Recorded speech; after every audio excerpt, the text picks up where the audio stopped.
Hi, I'm Lorraine Hamilton from Coach School. I want to ask you something. Are you a rescuer? Sometimes what we think is empathy is actually sympathy, and it can do more harm than good. So let's take a look at what each of those things mean, and when you think you might be helping someone, where you could be in fact hindering them. So first of all, sympathy is all about feeling compassion or feeling sorry for someone or feeling pity for them in a set of circumstances. Okay, it's about that, you putting your sense of pity on them. Empathy is you putting yourself in their shoes and feeling what they feel. Or feeling lots of different perspectives, which is what masterful coaches are very, very skilled at doing.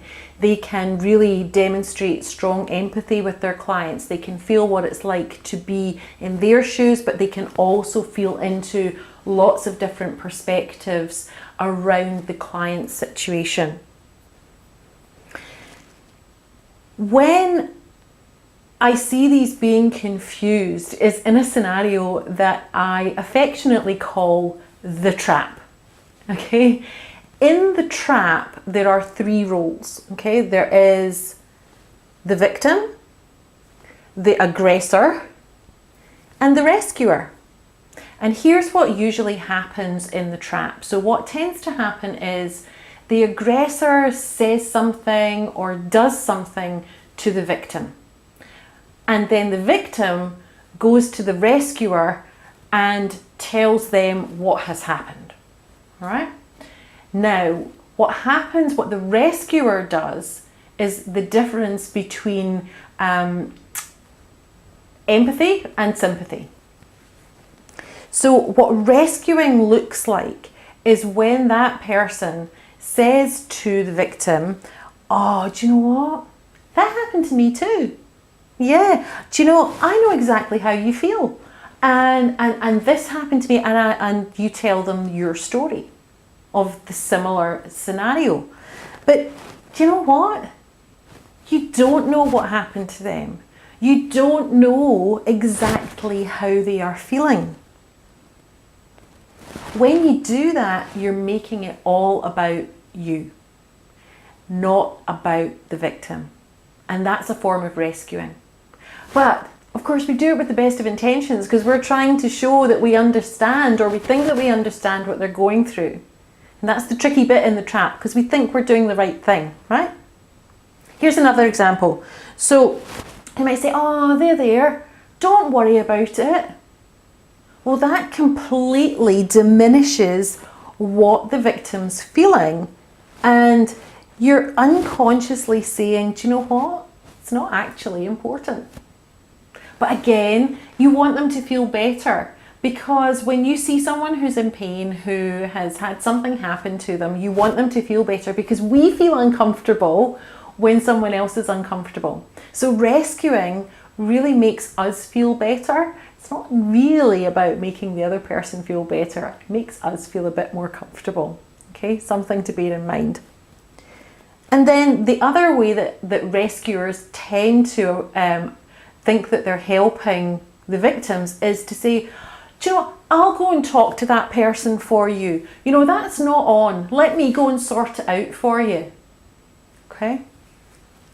That removes all of the power from the victim, and it doesn't let them build any of their own resilience for the future. So again, it does make us feel really good. You know, we're going to come in with our superhero cape and we're going to help and we're going to go and solve the problem. Well, it's a bit like the adage of giving a man a fish and he'll feed his family for one day, and teaching him to fish and he can feed his family for a lifetime. When you go in and you rescue and you solve the problem for someone, you're robbing them of the ability to learn how to do it for themselves. And the chances are that they will happily let you do it. So here's a few things to do instead. Demonstrating empathy. So you could say, "Do you know what? that sounds really hard. I'm sorry that happened to you. What do you think's going on for that person for them to behave that way? Or you might say, hey, that sounds really hard. How would you like to be feeling instead? Okay, that really opens up the possibility of changing the way that the victim is feeling. And then you can help them come up with some scenarios and solutions on how they might do that. But how they might do it, not how you might do it for them. And you could say, would you like to role play some possible responses so that you can go back to the aggressor and say, do you know what? I'm not happy with what happened. So you might be able to offer some role play that gives the victim some confidence to go and solve their own problem.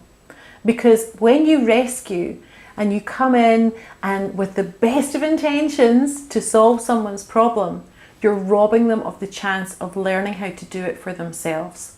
And that's the same as pitying them. I've been Lorraine Hamilton from Coach School, and I'll see you soon.